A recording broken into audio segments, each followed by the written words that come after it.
We understand there's some things that I thought we did pretty well, and there's some things that we need to improve on as we move forward. We had our opportunities to score, you know, and obviously when you do that, you build confidence, but we didn't get it done. So, again, I can tell what we need to get done, and we'll get it done.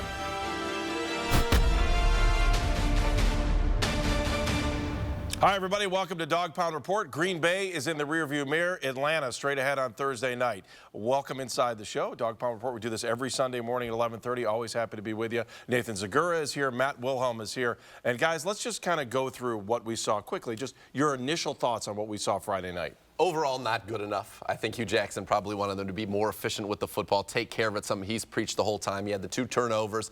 But at the end of the day, there were a lot of things that were encouraging. Look, Rome's not built in a day. This is the beginning of the Hugh Jackson era. This was just step 1. But I thought the young guys, especially the rookies, came out. Emmanuel Ogbah, Carl Nassib, handled themselves very well and get you excited about what you've seen. And then you know it's a defensive guy. When you're on the field for 40 minutes. Yes. And you still really only give up 13 points, that's pretty good. I thought there was a lot of fight in this team. Oh, there definitely was, and I think the attitude is different in the building. That's something that we've seen, and I thought we saw that yesterday. But all in all, even all the pregame stuff leading up to the Green Bay Packers game, I knew it was going to look like preseason game number 1. And I believe that if you polled all 32 head coaches, if they're happy with their team's performance in preseason game number 1, they're all going to have a similar feeling to Hugh Jackson, that it's just not good enough, and a lot of fine things that are going to get done between game 1 and game 2. And I believe that the amount of coaching now that they have film to coach off of is going to be huge, and there's going to be a large stride being made from up until the Atlanta Falcons game. I walked out of that game saying teaching points. There's a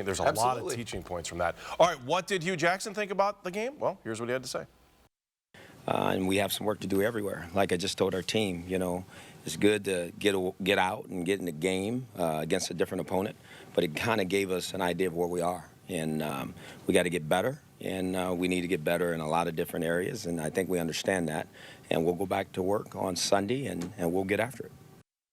You know, no matter what happened with the entire game, that first play kind of set the stage for what I think is the Hugh Jackson era. You go out, you hit Terrelle Pryor, the pass was perfect, the catch was made, you pick up half a field on the first play. I think that's a good way to start things. It may not have ended the way everybody wanted, or they may not have got all the work in they wanted, but what a great way to start that game. Yeah, 49 yards. Hugh Jackson unafraid. He's going to be aggressive. He's going to try to light up the scoreboard. And by the way, Corey Coleman wasn't out there. Josh Gordon wasn't out there. Andrew Hawkins wasn't out there. So this is a team that's got some weapons, and I like that. The aggressiveness. And this is a team that's going to need to go for broke, I think, over and over again. And I said, we're going to be a chunk play offense. This isn't going to be a 20-play, 12-minute drive offense. Right. This is going to be a big play offense. And I think for a lot of people that might have second-guessed Terrelle Pryor on what kind of camp he's really had, even though we've raved about him, it's been Corey Coleman's day, and then Terrelle Pryor will come back and make a series of big plays. And I just love that as we question Terrelle Pryor, can he get off of a jam? Can he get behind a starting cornerback, or any cornerback at this level, at the NFL level, get behind him, and then you see that 4.3 speed and that size and his ability to adjust the football. And I loved also seeing RG3 step back, put that back cleat in the ground, and rip it down the field to his biggest threat. And I think we've learned that Terrelle Pryor, to back up what you've said, Nathan, is a lock to make this football team as a wide receiver, let alone some of the gadget stuff and the creativity that Hugh Jackson will bring. Help me, how did Terrelle Pryor get to this spot, though? And I know we've talked about it a little bit before, but I think if you look at all the stories on this team, it's a guy that was cut, and now he's your number 1 receiver unless Coleman's on it. When he was back in Oakland and he was a quarterback, they wanted him to play some on the scout team as a wide receiver, and he refused. So what happened is I think he thought he was, just because he's a great athlete. He's 6'6". He runs a 4.3, 6'40". You can't teach that. But I think he thought it was going to be easy. And I think he was humbled a little bit. I think when we went to Buffalo, that was probably as eye-opening for him as it was for us. And he put himself, and he put in the work. And having a guy like Al Saunders come in, probably the most venerable wide receiver coach in the NFL, come in and work with him, this is because of great teaching and also hard work by Terrelle Pryor. He's gotten himself to the point where he is legit. And he referenced Al Saunders, and that was point number 1 on why Terrelle Pryor's gained so much ground as a wide receiver. I think point number 2 is the fact that he's finally healthy. Yep. Last year in training camp, he was given the opportunity, signed by the Cleveland Browns, and he missed the majority of training camp. So the opportunities for him to showcase his ability and size and speed were very limited, and he couldn't even open up at times because the hamstring was bothering him. He's been healthy, and I think that's a key factor in why he's built confidence in himself. All right, you touched on some of the new guys that are helping out the rookies. Carl Nassib is one of those guys. Had an impressive game. Here was his thoughts after the game. It was good. I was just trying to hustle my hardest and make as many plays as possible. In the locker room before the game, I was keeping more quiet to myself because I didn't want to scare anybody or annoy anybody. When I got on the field, I couldn't hold it in, and was having some fun. Matt, when you go out there for the first time wearing an NFL uniform, after playing in front of thousands in college, especially like Nassib, I mean, what's that feeling like? It's totally different, isn't it? It absolutely is. And I mean, there are moments when you first walk in for your preseason game, and of course the regular season is going to be even on a whole nother level. But you walk in, I know I did a 360 on that, and we're actually playing at Reliant Stadium against the Houston Texans. I had to take it all in to see the fans start to trickle in, to look down at the grass and realize that there's NFL markings all over this grass. And you have that sense of, I made it moment. And I think for Carl Nassib, the fact that you heard him say he couldn't hold back, and that's for an emotional guy. And Nathan, you can attest to this. He's a crazy guy, a little off the wall. And like you said, he didn't want to freak out any of his teammates. But I think for a guy like Carl Nassib, where we drafted him, and to see what we got out of him in game one is for me, an optimistic view on Carl Nassib and the role he can play in this defense. I'm excited about Carl Nassib, and yes, he is a little wild. I'm sure fans at First Energy Stadium will hear how he fires himself up. It's pretty intense, but he goes out there. His punch is incredibly strong at the point of attack. I thought that was good. And you talk about a relentless motor. The screenplay where he was completely kind of got sucked in and then chased that down and saved probably 20 yards with a shoestring tackle. And then the sack was a play where he did not give up, ended up chasing down the quarterback and getting it done. I'm excited about Carl Nassib. I think he was a guy who missed some time in the offseason. To see him come out, I think that was one of the big standouts in this game. All right, not only rookies but free agents also seeing their first time, and Raheem Morris, one of those guys as well. Oh, it was awesome. I felt reborn again. It was a great opportunity for me to go out there and have some fun and be out there with my teammates. When I first put that uniform on, I knew something special about it, and I'm just being very honest. You know, I changed my number up. I got my senior on my back of my jersey, so it was a great coming out party. I wish we'd have won today, but we got a lot of work to do. Nathan, Raheem Moore and other free agents making an impact, and you touched on that a little bit too, but it's kind of nice to see that veteran influence with these young guys. It is, and I want to talk about Raheem Moore because I was on the other end of that interview there. He was emotional. He cares about this. He just had twins. He's excited to be a father. He said, they count on me now. Changed his number 20 because he was an Ed Reed fan, and just I think that he realizes a guy with a lot of talent, and this is an opportunity to make something happen, and I think he's very excited to be here. But you look at the free agents, Demario Davis, and I know you got to talk to him during the game. Awesome. What an impact this guy's going to make on the field, off the field, in the locker room. He's been the leader. Everybody cited him as the quarterback of this defense. Ray Horton singled him out, saying, this is a guy who really is going to be my main voice. Absolutely, and I think for guys like RG3 signed as a free agent, guys like Raheem Moore, they might feel like this is their last viable opportunity in the National Football League to be a starter. They might hang around for a while, you know, make some money and be a backup, but they're not satisfied with that. And I think that's where the emotion for guys like RG3 and Raheem Moore really come into place. They are grateful for the opportunity that Sashi Brown and the Cleveland Browns have given them, and they're humbled, and that's why they're willing to work and be the leaders and be emotional, wear their heart on the sleeve for the Cleveland Browns, and to don that uniform with the Cleveland across the chest and the dog pound in the back means something to a guy like Raheem Moore. I think the other thing about, we were talking about Demario Davis too. I mean, 3 kids under 2 years old with one coming here in September. That's a lot of diapers. You guys know that. Prolific. All right, still more to come on the Dawg Pound Report. We're going to take a look inside some of the latest news from training camp over the past week, and we'll look ahead to what you'll be looking forward to on Thursday night.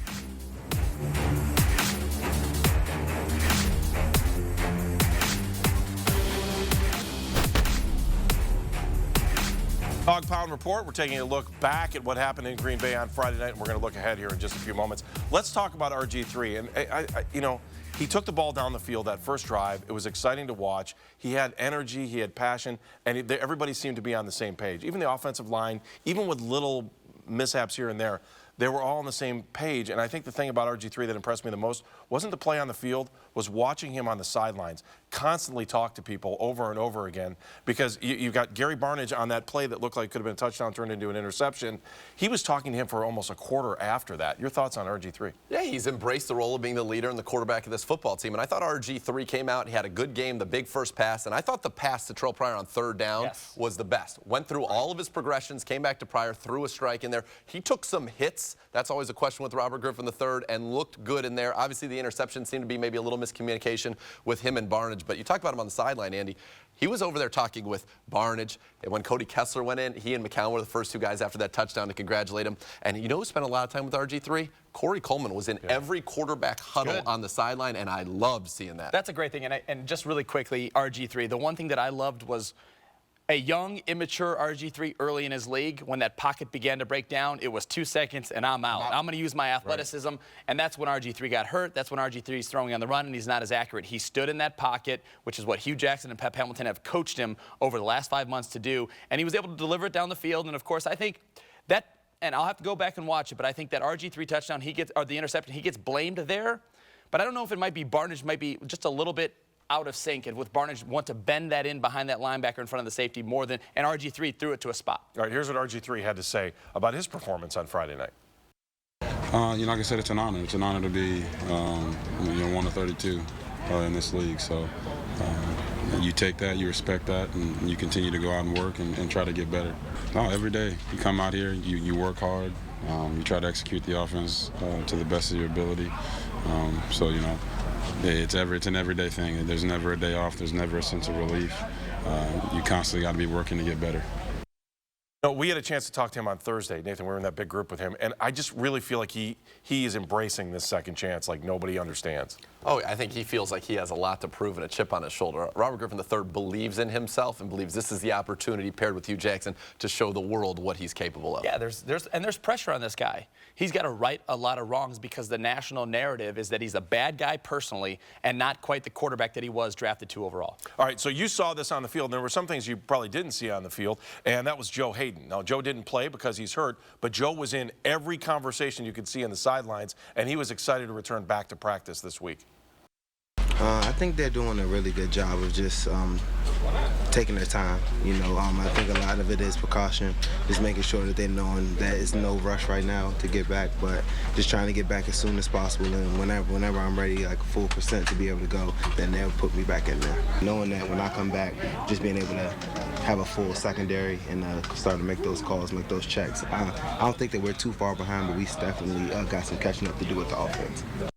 All right, we talked about the teaching points. Having Joe Hayden back is going to cut down on teaching points. What does it mean to have him back? It definitely is, and I think, as I've said before, I believe that Ray Horton can open up many pages of his playbook when you have a guy like Joe Hayden, because it allows you to do so many more things.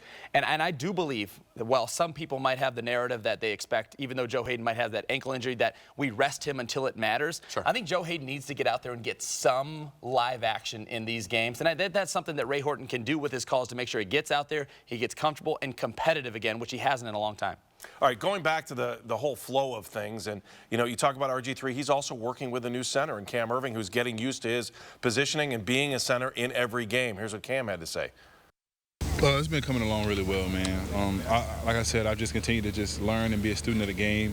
I've been listening to the older guys, picking up on every piece of knowledge that I can, and just going out there and playing ball, man. That's all it is, and that's all I wanted to be, is playing ball.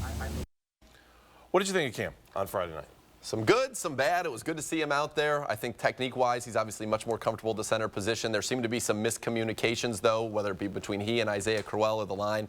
But I like to see him back out there. It's got to get better. And he talked about this guy who missed practice time, having now this full week here where they should get all 5 guys together. Yes. That's going to help build that continuity. And that's been the key, I think. And Hugh Jackson mentioned it in his postgame. Just having Greco's missed some time. There's been questions at right tackle, and I think Austin Pastor is that guy that's falling in line as the potential starter there. Cam Irving has missed time as well. So they have the continuity of all 5 guys and be able to build that for 1 week straight and then go out against Atlanta and play a series or 2 or 3 is going to be a great thing for them. All right, as we kind of keep recapping what we got at camp last week, Seth DeVolve comes back at tight end, and it's a great race, I think, for backup tight end.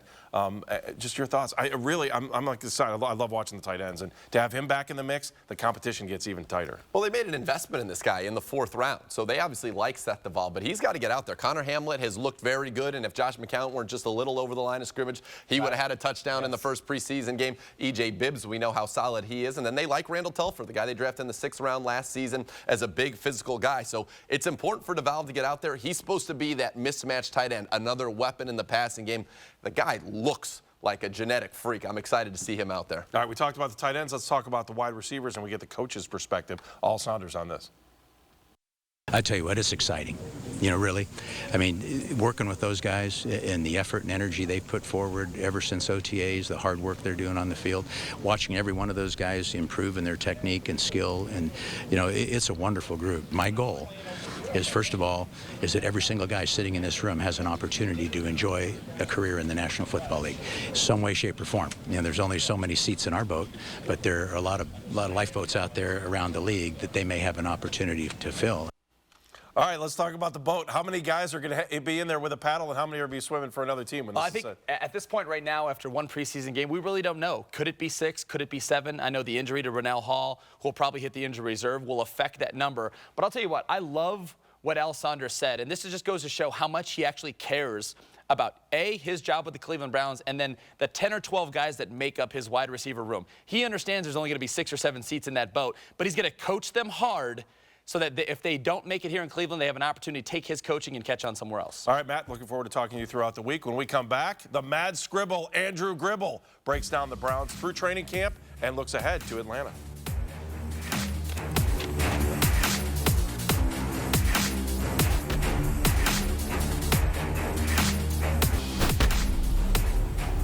We bring in the Mad Scribble, Andrew Gribble, ClevelandBrowns.com. We had a second to talk after the game. Your impressions of what we saw in Green Bay the other night? I think it's what you're going to see in a first preseason game, and I think there was, you know, some encouraging moments from the offense, some big plays from both Robert Griffin III on his first play, Cody Kessler on his first play, but just, you know, a lot of mistakes. And I think that the troubling ones are the ones that cause the ball to go to the other team. I think the Mostert fumble on the safety punt, and just the botched handoff with Robert Griffin III and Isaiah Crowell. Those are things you don't want to see, and what you'll hope to get cleaned up by Thursday. All right, plenty of battles going on in camp and still things trying to play out a little bit. Let's get a little perspective on the defensive secondary. Ibrahim Campbell had a chance to speak.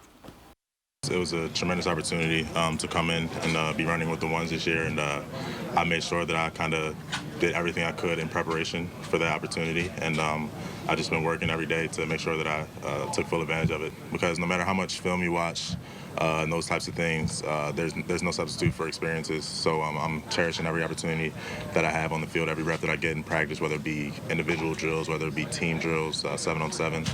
I'm always trying to make sure that I'm making the most of those reps. Nathan, a lot of get-to-know-me's going on in the secondary. Just your thoughts? Yeah, absolutely. It's a young group. You got 2 new starters at safety. Jordan Poyer and Ibrahim Campbell are the early favorites there. And Ibrahim Campbell's a guy that the coaches absolutely love. Former 4th-round pick out of Northwestern. Very intelligent football player. Ray Horton was telling us that we almost want him to be more vocal because he's so right on in his reads that they want to see more of him. But I think Campbell's really locked in. I think Poyer's the favorite at free safety, but Raheem Moore will push him. Right. It's a new group, but I think it's a pretty stable group as we look at it right now, because you've got Poyer and Campbell who have really worked with the ones since the start of spring. Raheem Moore is a good veteran presence that I'm sure he would love to start and is going to push Poyer over these next few weeks. And then there's Derek Kindred, who is kind of like the Ibrahim Campbell of last year, 4th-round pick, who's probably going to make his biggest impact on special teams. And he did that on Friday and got a shout out from Hugh Jackson yesterday. One of the odd things in the game, obviously on Friday, 3 safeties.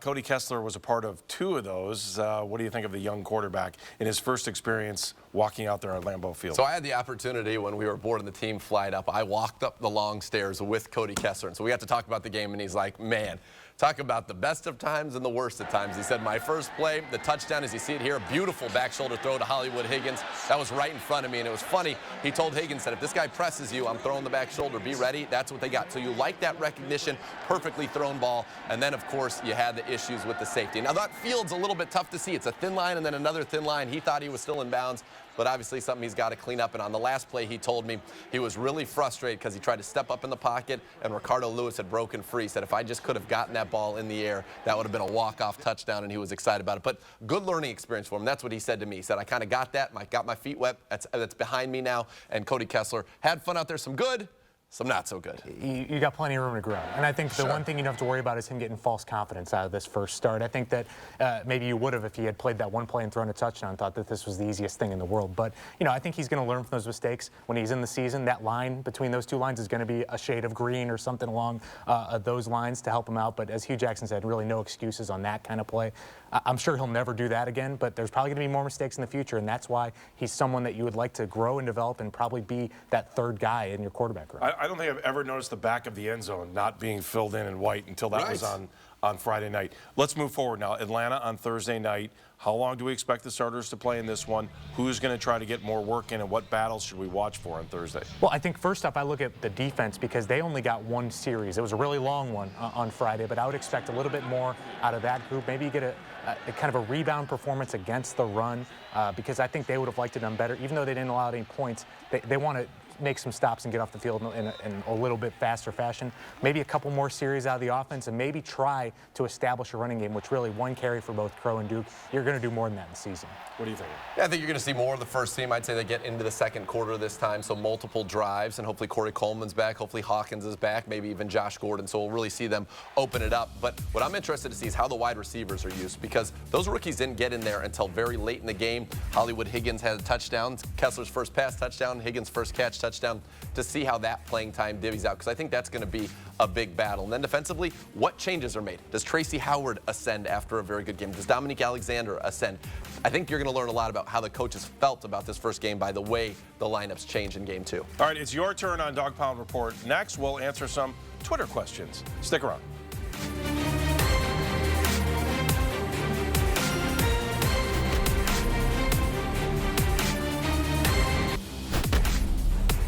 All right, we're almost about to put a bow on the show. Let's go to Twitter, and let's get a question in from Twitter. Anton16 asks, do you think Corey Coleman has what it takes to lead the team to victory, with the question emoji? Look at that emoji right there. I like that. Corey Coleman, I don't know if he has what it takes to lead the team to victory. I think he can be a piece of that puzzle, but I like the But I do think he has what it takes to lead this team in receiving. But I'll tell you what, after what Emmanuel Ogbah did, he's going to have a tall order to be the most impressive rookie on the field. Ogbah led the team in pressures, tackles, sacks. He looked like a monster, Gribbs. Right, yeah, and I'll go back to Coleman just for a little bit. You look around the league, you look at guys like Odell Beckham, you look at a Deshaun Jackson type of guy. He can make game-changing plays. I think that's why you brought Corey Coleman to this roster. But, you know, last year Odell Beckham was on a Giants team that didn't make the playoffs. They didn't have enough around him to really get the best out of that team. So he's a piece of what you need for a team to be great, but you need much more around him to be great. Is he healthy for Thursday night? Let's just stop there. I would expect him to go this week. Just kind of from what I've heard, I think they're ready. If it was a regular season game, he would have played. And so I think they're just being smart, but I think he'll be ready to go. Exercising extreme caution with a guy of his caliber. You don't want to extend a hamstring injury, which we saw a lot of last year. Guys getting out there a little too soon and make it ruin their regular season. All right, let's tell you what's coming up on Thursday night. We will start things off with building the Browns at 7 o'clock. Then we are all back, the whole Hee-Haw clan, at 7:30 for Browns Countdown. Looking forward to that as well. We had a lot of fun in Green Bay. We'll do it again at First Energy Stadium on Thursday night. Kickoff is at 8 o'clock, and then we have post-game coverage immediately to follow. 5 seconds and your final thought. I loved what I saw from Ogbah and Nassib. They've got to take care of the football on offense, but I love the energy and the commitment and just the passion that the young guys played with. It'll be kind of boring. I want to see the Browns run the ball on Thursday a little bit more than we saw last week. All right, we'll do it again on Thursday night. It was fun. Would have been nice to get a win, but that's what training camp and preseason's all about. Let's start building teaching points. That's my big takeaway from the game. That's it for Dawg Pound Report. We'll see you on